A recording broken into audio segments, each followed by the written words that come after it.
Okay, now we're ready to discuss what do the test results mean.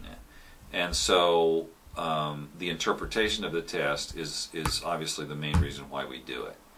If a child reads the vertical array of letters very slowly and also reads the horizontal array of letters very slowly, and if the ratio of those two is basically 1 to 1, then we can say that that child does not have a tracking problem or eye movement problem, but rather a language processing problem, or what I've already referred to as a rapid automated naming problem. That's one type of result on the test. To repeat, the child is slowly, for their age, norms, slowly reading the digits out loud, whether they are arranged vertically or horizontally. That is not a tracking problem. It's a language problem. Our second possibility is the child reads the language array, the language plates normally, at normal speeds, but when confronted with the horizontal array, and therefore the tracking technique is underway, they read slower. That is a pure tracking problem. Emphasis on the pure, because we know their language system is normal because we tested it. So they can say the digits out loud correctly and in the time they should as for their age, but they cannot do that when confronted with the random horizontal array. So that's a second type of problem. Normal language skill, abnormal tracking skill equals tracking problem. Now we have a third type to discuss, and that is a child who has a slow vertical response, but an even slower horizontal response. Therefore, we have a language problem diagnosed by the rapid automated naming failure, and a tracking problem proven by the fact that canceling out the rapid automated naming error, which we have done by plates A and B, we still have a lower than average or expected tracking score. And so that's a third possible child that you will examine.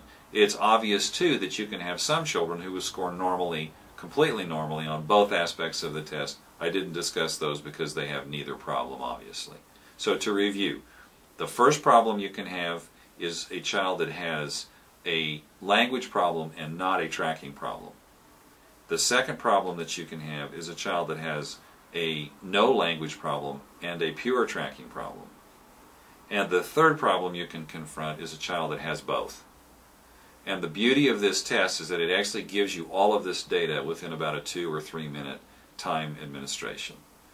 Okay, the final leg of our journey here is how to score and interpret the test so that you know what to do with the child once it's been done. So this test has been given, and incidentally, reliability and validity studies were carefully constructed, and the test shows excellent, above 85 to 90 on all reliability and validity tests that were given.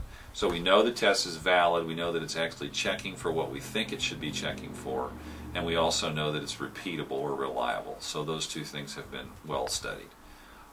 You will receive, incidentally, a manual with the test once you get ready to get moving with it, but this will give you a more specific instruction set. Okay, so here in my hand I have the grade score for ages 6.0 to 13 years 11 months. You'll notice on the left the age scales, which obviously can be correlated with grade scales. And then you'll see means and standard deviations as you go across the card for each grade level. First you'll see a vertical mean, then you'll see a standard deviation, and then you'll see a horizontal mean, and then I think there's a ratio mean on the far right side. I won't tell people who know more about statistics how to interpret statistics.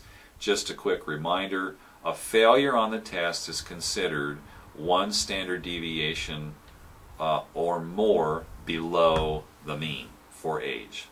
So the criteria that we normally use, criterion, is 1 standard deviation below the mean for age. Okay. Now the second part of this I want to show you, because it's quite a bit more specific is, and I just picked the table for 7-year-olds. Here you can see the actual, you can actually get the percentile ranks right off the raw score. So you can look at the raw scores in one column, and you can go directly across to percentile ranks in the column next to it. And you can also see at the top of the test that this will tell the N, the number of kids in the clinical studies originally that was done in each grade.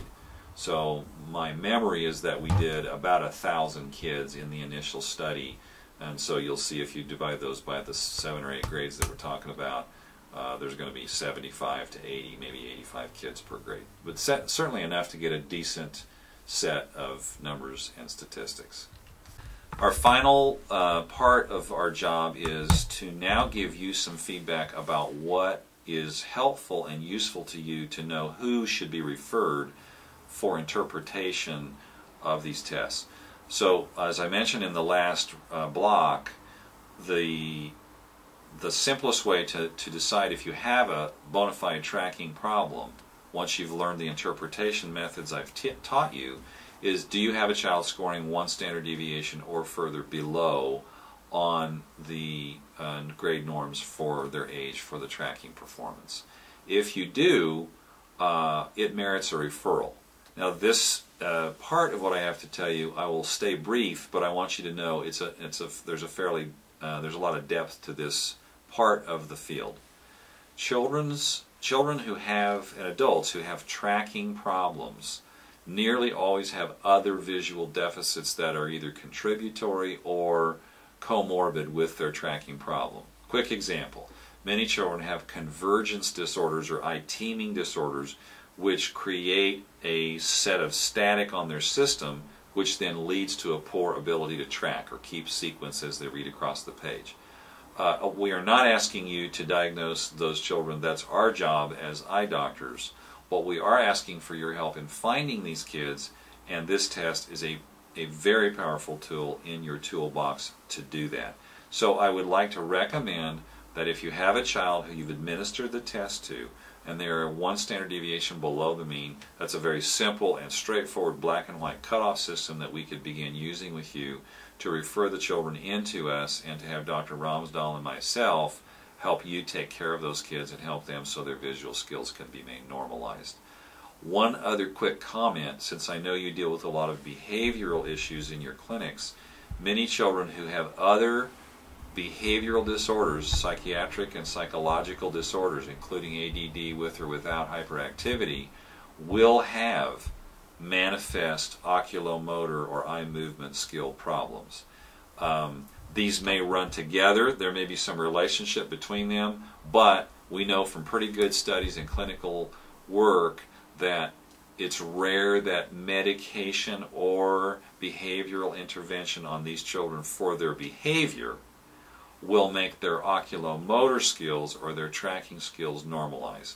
You need the help of professionals that do that work in addition to the very good work that you do on behavior issues for these kids. So we'd like to partner with you to help the kids do better in school and in life, and we can do that by having you help us to find kids who have difficulty with their eye movements.